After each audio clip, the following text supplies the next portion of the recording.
Novo salário. O presidente Jair Bolsonaro anuncia que o salário mínimo será de R$ 1.100 a partir de 2021. E os bombeiros procuram as vítimas do deslizamento de terra que matou uma família em São Paulo. O Brasil vai exigir teste negativo para o coronavírus para entrar no país. E ainda, de quase 94 mil denúncias apresentadas ao Ministério Público do Trabalho, cerca de 36 mil são relacionadas à Covid-19.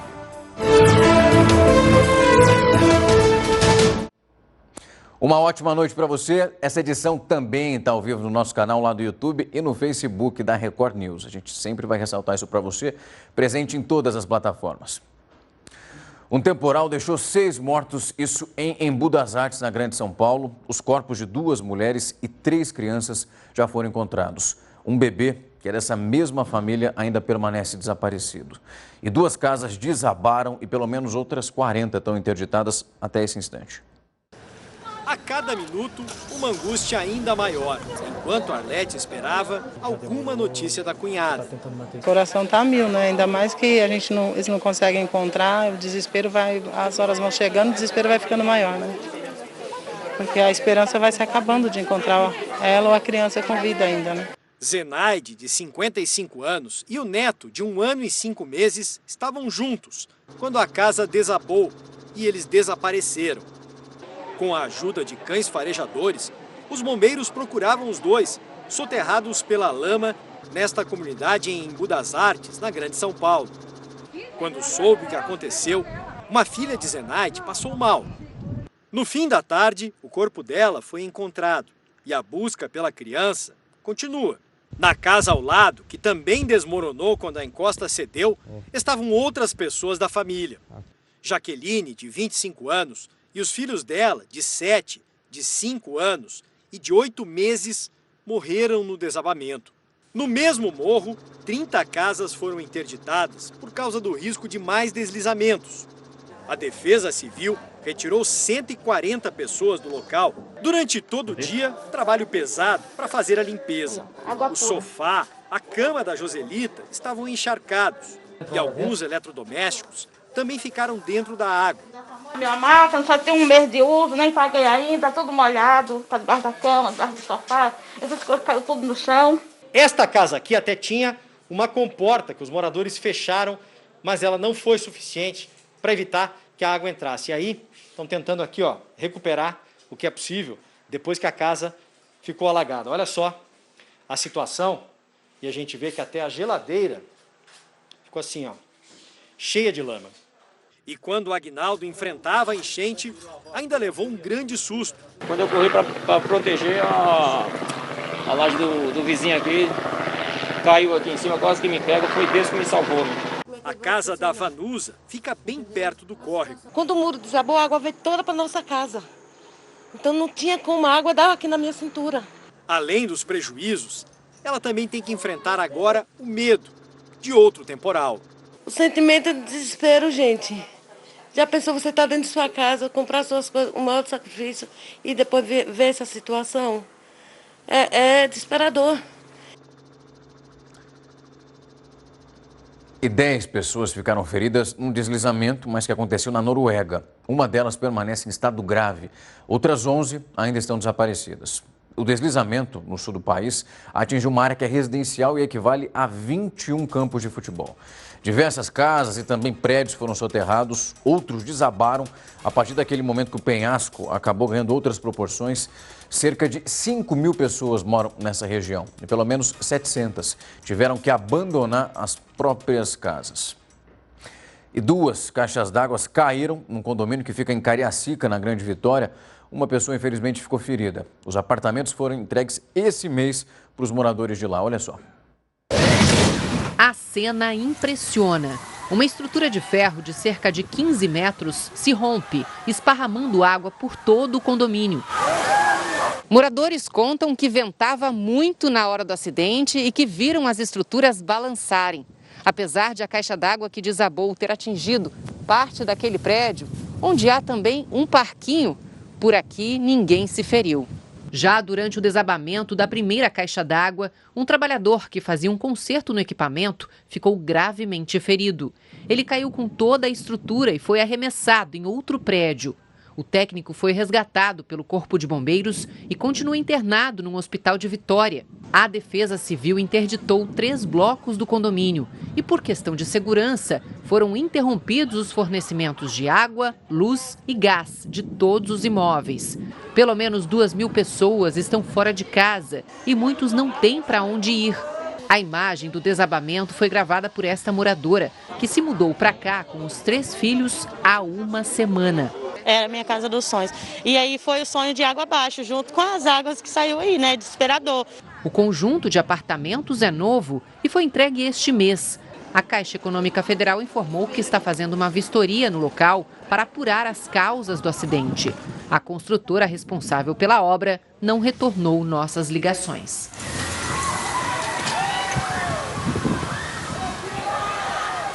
Um baita de um susto.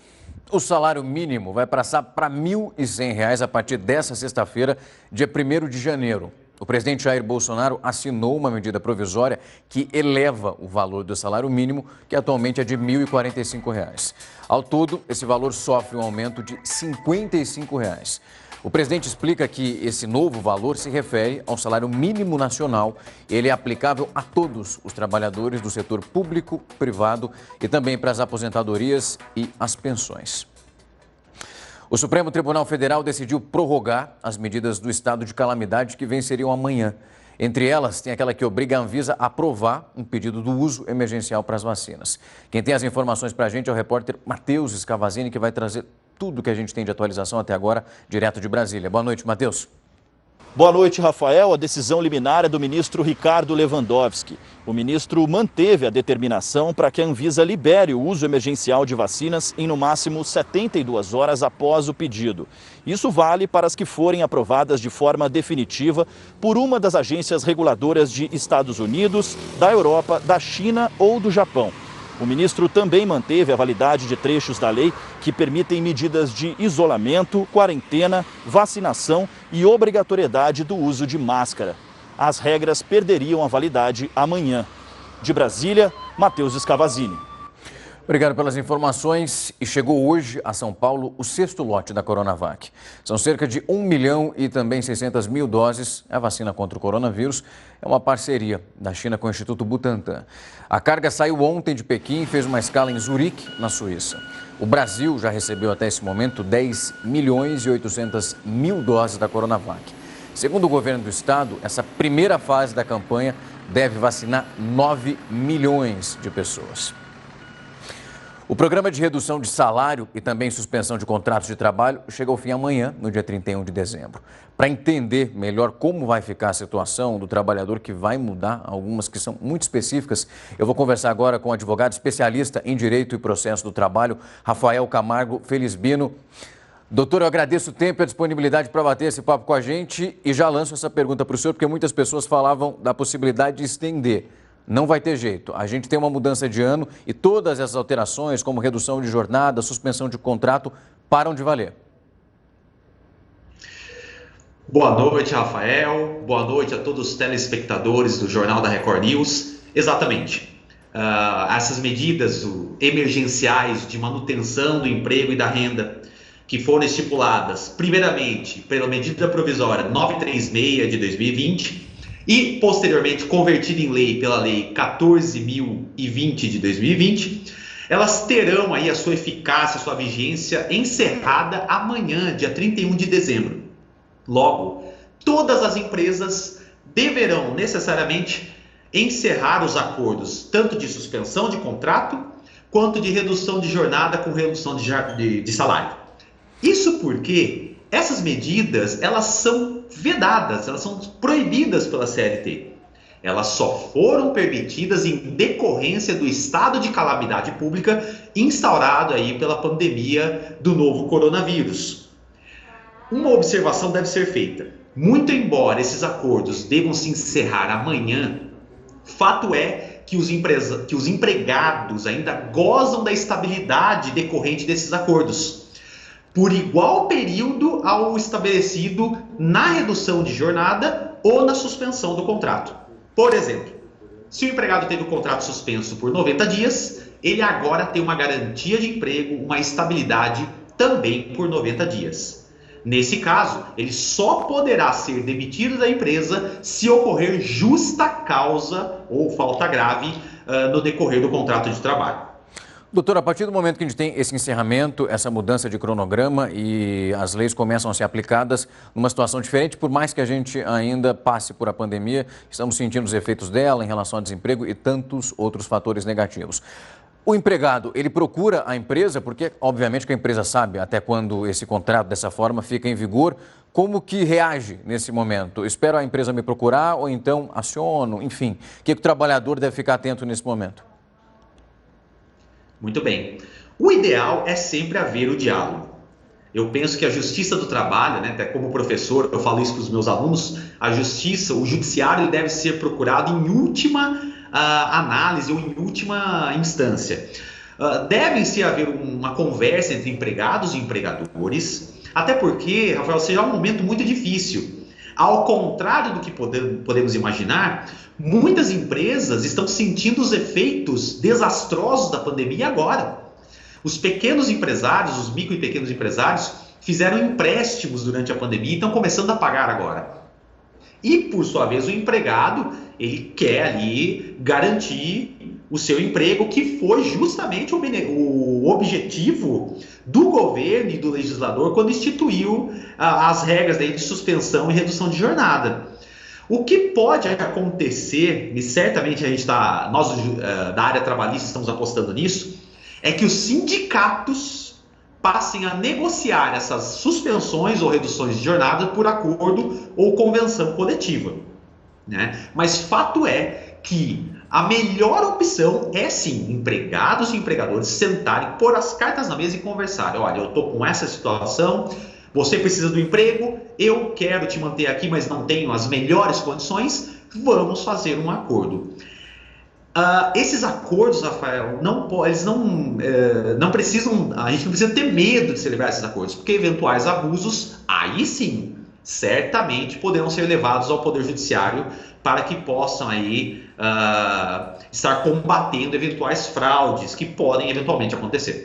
Doutor, o senhor falou que nós temos ali, a partir do momento que entra em vigor um projeto como esse, as leis foram muito bem exploradas, regulamentadas, onde se falava que não pode ter a demissão de acordo, por exemplo, como o senhor estava falando, se a empresa entrou nesse regime durante 3 meses, o funcionário ele também tem uma estabilidade após o final do acordo de 3 meses. Se isso não for respeitado e acontecer uma demissão, o funcionário é indenizado, ele entra na justiça e recebe uma multa pelo descumprimento? Exatamente. Se o empregador não cumprir, não respeitar esse período de estabilidade, o empregado terá direito a esse período de forma indenizada, seja na sua rescisão ou, na última hipótese, buscando isso perante o Poder Judiciário Trabalhista.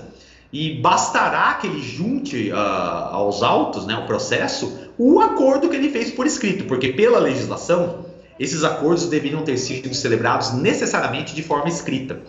Então é a prova que o empregado tem que ele estava aí sobre os efeitos desse acordo, o que faz jus a essa estabilidade e, portanto, terá direito à indenização por igual período ao restante aí, da estabilidade que ele eventualmente tenha. Doutor, uma dúvida para esclarecer quem está em casa. Por exemplo, a gente pega uma pessoa que ficou com esse salário com uma diferença e a gente não teve uma redução para menos de um salário mínimo, isso ficou definido pelo governo. Então, ali já entre janeiro e fevereiro, o trabalhador volta para uma rotina, de acordo, claro, ele permanecendo ali na empresa, antes da pandemia, envolvendo salário, carga horária, ele permanece mantendo uma rotina como se ele não tivesse entrado na pandemia. Exato. A partir do dia 1º de janeiro, as empresas terão 2 dias, veja, 2 dias que a legislação prevê, ou para retomar os empregados que estavam com contratos suspensos, ou para normalizar a jornada e o salário daqueles que tiveram aí a redução de jornada ou de salário. Vale lembrar que isso deverá ser feito imediatamente, mas salvo se o governo federal soltar alguma medida provisória, o que até o presente momento não ocorreu. E uma coisa, Rafael, para a gente deixar bem claro, foi falado agora há pouco aqui no nosso Jornal da Record News, essa decisão do ministro Ricardo Lewandowski, que prorrogou aí as medidas emergenciais da calamidade pública do coronavírus, Essa decisão não tem efeito perante os acordos de redução de jornada ou de suspensão do contrato. É outra história. Muito importante que se diga isso. Porque muitas pessoas até me consultaram e falaram, doutor, então agora pode prorrogar também os acordos de redução? A resposta é não. Essa decisão diz respeito tão somente às medidas sanitárias no combate à pandemia da Covid-19. Pois é, como o senhor está muito bem explicando, ainda não houve nenhuma informação, pelo menos passada pelo governo, ou então para a assessoria, de uma possibilidade de prorrogar esse projeto. O que o senhor também estava comentando, uma pergunta, numa resposta anterior, é que a gente acaba criando um impasse, porque a economia brasileira não melhorou, o número de desempregados ele continua sendo alto e a partir desse momento as empresas deixam de contar com esse auxílio do governo para ter que arcar com esses funcionários. A gente pode ter um efeito cascata negativo que meio que amarra essas empresas, porque elas não podem demitir porque fizeram parte do governo, mas não tem dinheiro para pagar. Exato. A principal discussão quando surgiu a possibilidade da implementação desse benefício era justamente essa questão da estabilidade, né? Porque, lógico, o empregado tem direito, se é uma forma de garantir o emprego e a renda, nada mais justo que instituir essa estabilidade. Mas como a gente, começa a discutir nas aulas aí de mestrado e doutorado, às vezes o excesso de proteção pode gerar uma desproteção. Exato. E é justamente isso que nós estamos temendo nessa fase aí, a partir do dia 1º de janeiro. Ora, o empregador tem que garantir aí a estabilidade do empregado. O empregado tem esse direito, mas ele não vai ter muitas vezes condições. E nós estamos falando de um país onde 98% das empresas, dos empregadores, são micro e pequenos empresários. Exato. Os grandes até podem ter alguma estrutura, alguma reserva de caixa para estar cumprindo esse período de estabilidade. Mas e os pequenos? Será que vão ter aí essa mesma condição? Então, de fato, Rafael, nós temos um impasse pela frente, um desafio, e que nós deveremos empenhar nossos melhores esforços para aproximar empregados e empregadores para solucionar esse impasse. Doutor, eu agradeço o tempo e a disponibilidade para esclarecer essas informações. A gente está nessa virada de ano, muita coisa vai mudar, pelo menos se a gente continuar nesse rito que está aparecendo. Até agora o governo federal não se pronunciou sobre esse assunto, mas a gente vai acompanhar e se tiver mudança a gente volta a contactar o senhor para trazer pelo menos uma aula mais esclarecida aqui para os nossos telespectadores. Obrigado pelo tempo e a disponibilidade. A partir de hoje, passageiros vindos de voo do exterior vão ter que apresentar uma declaração de saúde e um teste negativo para a Covid-19. Sem isso, não vão entrar. O teste de Covid feito nos Estados Unidos há 3 dias foi tão importante quanto o passaporte para Rogério retornar ao Brasil. Muita gente não embarcou e o pessoal desesperado. Não é todo mundo que tem uma condição financeira para se manter nos Estados Unidos um tempo não programado. Além do resultado negativo de um teste para a Covid-19 do tipo RT-PCR, feito nas 72 horas que antecedem o embarque, o passageiro que vem do exterior precisa preencher a declaração de saúde do viajante. O formulário está disponível no portal da Anvisa e também tem que ser respondido dentro dos últimos 3 dias antes da viagem. A entrega pode ser online ou impressa. As medidas foram publicadas no Diário Oficial da União no último dia 17 e entraram em vigor hoje. Mas a falta de informações nesse primeiro dia gerou muitos transtornos para quem tentava chegar ao país. Juliana cumpriu todas as exigências, mas perdeu a conexão para Salvador. É que o voo que a trouxe de Nova York para São Paulo atrasou por conta da confusão com as novas regras. Já estava todo mundo dentro do avião, quem podia embarcar, mas quem não pôde embarcar, as malas já estavam dentro do avião e tiveram que ser removidas. Milton veio do Chile e também acompanhou o drama de quem não sabia das novas normas. Muita gente que não conseguiu subir no avião porque estavam pedindo lá para sair de Santiago o exame do PCR. Para esta infectologista, as novas restrições são importantes, mas estão atrasadas. Seria interessante se nós tivéssemos tomado lá atrás, ali em fevereiro e março, antes da declaração da pandemia, enquanto era somente um surto. As medidas, elas são importantes nesse momento para o rastreamento de passageiros.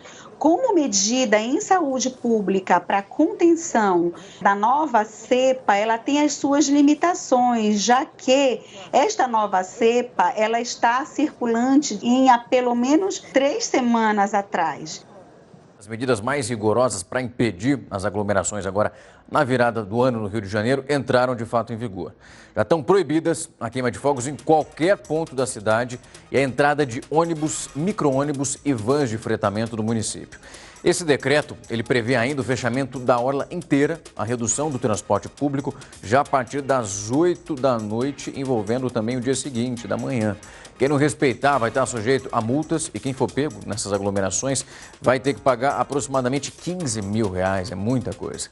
Se você estiver sem máscara, tem mais R$15 mil. Então é bom ficar em casa, tranquilo, evitar aglomeração e protegido aí do coronavírus. E a maioria das produções de Hollywood foi interrompida novamente até pelo menos a meados ali de janeiro, enquanto os casos de coronavírus estão atingindo níveis altos em Los Angeles. O Sindicato Americano dos Atores disse que a maioria dessas produções de entretenimento vai permanecer em pausa, pelo menos até a segunda ou então terceira semana de janeiro, não mais tarde do que isso, pelo menos a expectativa. Los Angeles, o condado mais populoso do país, é também ali um epicentro da pandemia nos Estados Unidos e superou pela primeira vez 7 mil hospitalizações por Covid. É bastante coisa, então é bom o pessoal não tentar aglomerar. A gente falava do Rio de Janeiro, mas também até nos estúdios de Hollywood, o panorama é o mesmo. Além das vacinas, as seringas são agora o motivo do impasse entre os governos estaduais e o governo federal. Como o Ministério da Saúde já fracassou muitas vezes naquele preão da compra do material, o Conselho dos Secretários Estaduais decidiu pedir que as empresas que produzem as seringas aqui no Brasil sejam proibidas agora de exportar. O pregão eletrônico para a compra de 331 milhões de seringas foi considerado um fracasso. O governo conseguiu comprar somente 2,4% do total de seringas e agulhas necessárias para a vacinação contra a Covid-19. A compra do material costuma ser feita por estados e municípios, mas durante a pandemia, o Ministério da Saúde decidiu centralizar a aquisição dos insumos. Agora será preciso fazer nova licitação que ainda não tem data definida. A Associação Brasileira da Indústria de Artigos e Equipamentos Médicos, a BIMO, já alertava o Ministério sobre a necessidade de planejar melhor a compra e que o problema é o valor que a União quer pagar pelas seringas. Há dois caminhos. Primeiro, é importante o governo federal manter diálogo com os estados e definir que ele será o responsável pelas seringas. Segundo, é o governo federal chamar os 3 fabricantes nacionais e entender deles o que se passou ontem, e a resposta será que o preço de referência que o governo deu estava equivocado. Mas muitos estados não quiseram arriscar e começaram uma corrida paralela para conseguir as seringas. São Paulo comprou 71 milhões, Rio de Janeiro já tem 8 milhões. No Pará foram adquiridas quase 4 milhões. A Bahia garantiu quase 20 milhões. O Distrito Federal tem 1.200.000 seringas e abriu processo para mais 4,8 milhões. E o Rio Grande do Sul abriu licitação para 10 milhões de seringas. Os estados também querem fazer um apelo ao governo federal para que as empresas que produzem as seringas aqui no Brasil sejam proibidas de exportar esse material. O Conselho Nacional de Secretários de Saúde vai formalizar o pedido ao Palácio do Planalto para facilitar a compra direta pelos estados, assim como ocorreu com os respiradores. Veio com muito atraso e, em razão disso, a gente teve fracasso dessa licitação. É chegada a hora do Ministério da Saúde sentar com a indústria nacional, se for o caso, a impedir exportação desses insumos, se for o caso, até fazer a requisição administrativa dos mesmos, assim como aconteceu com os respiradores, mas é fundamental que a gente garanta a imunização de toda a sociedade brasileira. Em nota, o Ministério da Saúde informou que o pregão ainda permanece em andamento e que o motivo desses lotes fracassados foi o preço estabelecido pelas empresas, que estava bem acima do estimado. A previsão do governo agora é assinar os contratos em janeiro, e o Ministério não quis comentar o pedido que foi feito pelo Conselho das Secretarias Estaduais de Saúde. Você vai ver também que o Ministério Público do Rio de Janeiro denunciou hoje o ex-marido da juíza Viviane Vieira do Amaral por homicídio quintuplamente qualificado. O engenheiro Paulo José Arronese é apontado pelo Ministério como o autor do assassinato da ex-esposa, que foi morta com 16 facadas na véspera de Natal. Esse crime aconteceu na Barra da Tijuca, no Rio de Janeiro. A magistrada foi morta na frente das 3 filhas do casal, que tem entre 7 e 10 anos. Na denúncia, a promotoria afirma que esse caso se trata de um feminicídio claro. Também foi destacado que o ex-marido permanecia inconformado com o término desse relacionamento. O Senado argentino aprovou um projeto de lei da legalização do aborto nas primeiras 14 semanas de gestação. Essa proposta obteve 38 votos a favor e 29 contra e uma única abstenção. Até agora, a Argentina tinha uma das legislações mais restritivas da região em relação ao aborto. A interrupção da gravidez só era permitida em casos de estupro ou então quando a saúde da mãe e do bebê permanecia em risco. O Reino Unido é o primeiro país a aprovar o uso emergencial da vacina contra a Covid-19, que foi desenvolvida pela Universidade de Oxford. Tem uma parceria com a farmacêutica AstraZeneca. Segundo o próprio governo, 100 milhões de doses foram encomendadas, é o suficiente para imunizar 50 milhões de pessoas. A vacinação deve começar já na próxima segunda-feira. A prioridade vai ser aquela pessoa que pertence ao grupo de risco. Uma outra vacina, que é a da Pfizer, já estava em uso no país, nós mostramos isso aqui. As autoridades afirmaram que as doses das 2 fabricantes juntas vão garantir a imunização total da população britânica. Depois do Reino Unido, a Argentina também já anunciou a aprovação da vacina de Oxford e da farmacêutica AstraZeneca. A gente aqui no Brasil permanece esperando. Lá nos Estados Unidos, os idosos chegaram a acampar para garantir a vacina contra o coronavírus. As filas na Flórida começaram a se formar no domingo, logo depois que o governo anunciou os locais de vacinação. E elas estão se estendendo ao longo da semana. Você está vendo aí a cena junto comigo. Além dos profissionais de saúde, os idosos com mais de 65 anos também foram incluídos nessa primeira fase da campanha de imunização do estado. A vacinação ela é feita por ordem de chegada e por isso ninguém quer perder o seu lugar na fila. Com o início da vacinação em vários países, fica a dúvida: como as empresas vão reagir em relação aos funcionários? Será que um chefe vai poder forçar o profissional a tomar essa vacina? Para conversar sobre esse assunto comigo, eu vou conversar agora com o Alexandre Rico, ele que é advogado e especialista em direito do trabalho. Doutor, eu agradeço o tempo e a disponibilidade. Já vou lançar a pergunta que eu praticamente já citei ali. O patrão vai poder obrigar o funcionário, a partir do momento, claro, que a gente tiver uma vacina, a tomar essa dose ou não? Isso vai ter que ser feito através de um acordo, porque o STF já decidiu sobre, pelo menos, empates em relação a isso, né? Rafael, uma boa noite. Bom, esse é um tema que tem preocupado muito as pessoas, né? E, na verdade, o que nós temos é o seguinte: tudo vai depender de uma legislação específica, né? Como você bem pontuou aqui, o STF ele já enfrentou o tema e indicou que a questão da obrigatoriedade da vacina ela é constitucional e caberá aos estados, aos municípios, ao Distrito Federal promover legislação específica sobre isso, inclusive com medidas de suporte para que as pessoas que não queiram se vacinar tomem a vacina, como, por exemplo, aplicação de multa, aplicação de algumas restrições de direito. No âmbito das relações de trabalho, nós precisaríamos observar o quê? A legislação que está por vir. A priori, o patrão ele não pode impor ao empregado um dever de vacinação. No entanto, verificada a legislação futura, havendo essa obrigatoriedade, ele poderá sim exigir do empregado que mostre algum certificado, algum documento específico de vacinação e, se o caso, ele pode também propor medidas ali que são medidas jurídicas para que o empregado atenda, observe, né, cumpra com a legislação vigente. Doutor, se a gente analisa a decisão que foi tomada pelo Supremo Tribunal Federal, a gente cai exatamente no que o senhor está explicando muito bem. O patrão ele pode colocar algumas medidas que levem esse funcionário a ser vacinado. E as pessoas podem confundir isso com a obrigação, a pessoa ser obrigada a tomar vacina, você pego e levado direto para um posto de saúde. É uma situação completamente diferente, né? Exato. A questão da obrigatoriedade, ela não significa, né, muito embora seja compulsória, não significa uma vacinação à força, né? As pessoas têm os seus direitos individuais que são salvaguardados pela Constituição Federal. No entanto, no momento de pandemia, o que nós temos? Nós temos aqui um direito maior, um bem jurídico indisponível, que é a vida. Nós temos um conceito de preservação da vida num sentido coletivo, a sociedade. Então, por isso que o STF entendeu que, em que pesem as garantias individuais, né, das pessoas, o direito coletivo, ele se sobrepõe. Então, por isso a obrigatoriedade ela é constitucional. No âmbito das relações de trabalho, é um conceito muito parecido.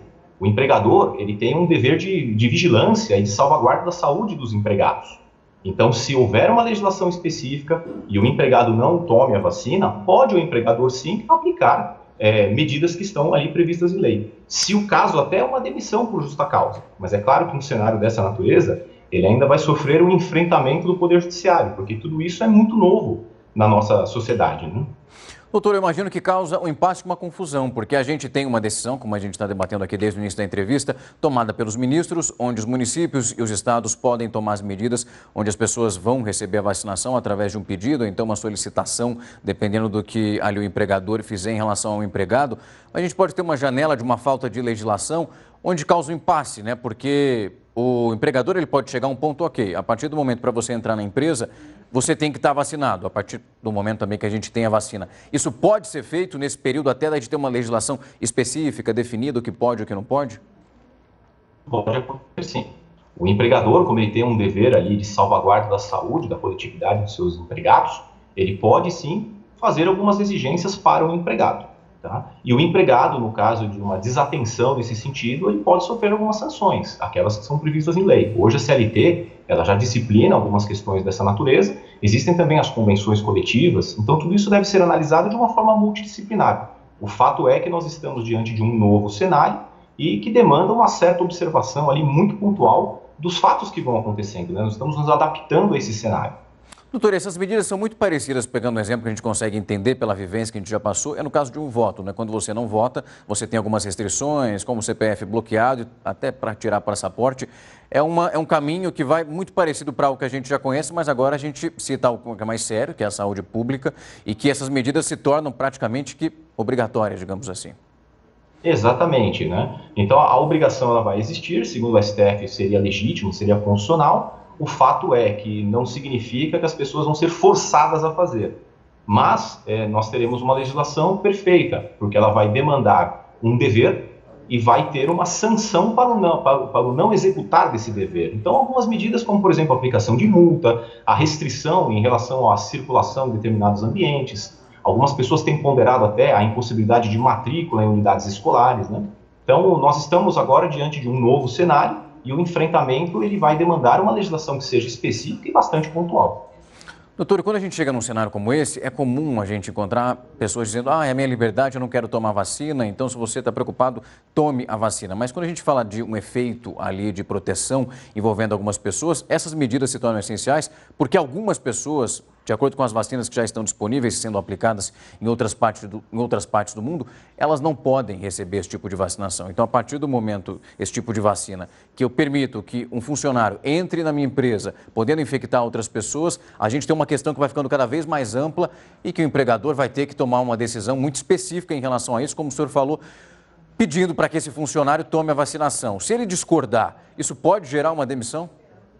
Sim, dependendo da legislação existente, no caso, se houver uma obrigatoriedade, existindo ali a possibilidade de aplicação de penas específicas e havendo ali uma insubordinação por parte do empregado, pode acontecer sim uma demissão por justa causa. No entanto, em sendo um cenário novo, né, haverá um enfrentamento certamente por parte do judiciário para uma análise bem pontual dessa dinâmica, né, um dever, uma obrigatoriedade e a sanção prevista. Então, cada caso certamente será analisado de acordo com as suas pontualidades. Existe um direito individual, como você bem pontuou, né? Eu não quero tomar a vacina. No entanto, em se tratando de saúde coletiva, saúde pública, é fato que esse direito coletivo, sociedade, ele acaba se sobrepondo às nossas garantias que são individuais. Pois é, essa discussão já nem vacina temos ainda, temos possibilidades e já tem que ser discutido. O STF deu o primeiro passo, que é extremamente importante. A gente vai continuar acompanhando para saber quais aí são os próximos desenrolares. Doutor, muito obrigado pelo tempo e a disponibilidade. Até a próxima. Perfeito, eu agradeço. Forte abraço. Até. Representantes da Pfizer e da AstraZeneca, fabricantes de vacinas já aprovadas em outros países, se reuniram de fato com a Anvisa. Eles reabriram aquela possibilidade de pedir o uso emergencial do medicamento. Até agora, as farmacêuticas tinham mostrado interesse nesse registro, só o definitivo. Até agora, nenhum laboratório solicitou o registro da vacina contra a Covid-19 à Agência Nacional de Vigilância Sanitária. No entanto, parece que da noite para o dia, tudo mudou. Hoje, durante reunião entre a Anvisa e representantes do laboratório AstraZeneca no Brasil, foi discutida a possibilidade de uso emergencial para a vacina contra a Covid-19. A expectativa é de que a Fiocruz apresente até o dia 15 de janeiro a documentação que falta. A previsão é de que o primeiro lote, com 1 milhão de doses, seja entregue entre os dias 8 e 12 de fevereiro. Estamos todos com a esperança também reanimada, digamos assim, com a notícia do registro da vacina da AstraZeneca, que será no Brasil uma vacina AstraZeneca, Oxford Fiocruz, o seu registro no Reino Unido. É um dia histórico. Por que é um dia histórico? Porque é mais um elemento de esperança diante de uma situação de tanto sofrimento. Uma esperança que vem da ciência e vem de uma visão de saúde pública. É uma vacina adequada para o nosso Sistema Único de Saúde. Representantes da farmacêutica Pfizer também se reuniram com a Anvisa e afirmaram que só vão pedir a autorização emergencial para o uso da vacina se assinarem contrato de compra com o Ministério da Saúde. Até o momento, o laboratório tem apenas um memorando de entendimento firmado com o governo brasileiro. Depois que a Pfizer reclamou da burocracia excessiva para o registro, a Anvisa se mobilizou e decidiu simplificar as regras para o pedido de autorização emergencial. O governador do Espírito Santo, Renato Casagrande, sancionou uma lei que permite o Estado comprar a vacina sem o registro da Anvisa. Mas os imunizantes, eles deverão ser registrados em pelo menos uma autoridade sanitária estrangeira. Segundo a própria Secretaria Estadual de Saúde, a lei é um marco jurídico que vai permitir imunizar os capixabas caso o governo federal falhe nessa estratégia de aquisição das vacinas para a população brasileira. O setor de hotelaria foi liberado para funcionar com 100% da ocupação, isso em Santa Catarina. E já está tudo pronto para receber os turistas que vão movimentar essa economia, principalmente nessa época. Não foi um ano fácil. 2020 para a hotelaria foi de muitas dificuldades. Com o isolamento social, os hóspedes não vieram e as demissões tiveram que acontecer. Tivemos que fechar o hotel em março, né? Insistimos um pouco mais com os colaboradores. Rapidamente tivemos que fazer demissão de metade do quadro de colaboradores, esperando um retorno que a gente não sabia quando vinha. Com as restrições mudando, a expectativa estava nas festas de final de ano e na temporada de verão. Os hotéis e pousadas que vinham trabalhando com ocupação de 30% viram uma esperança de mudança de cenário com o decreto que permitia 100% de ocupação.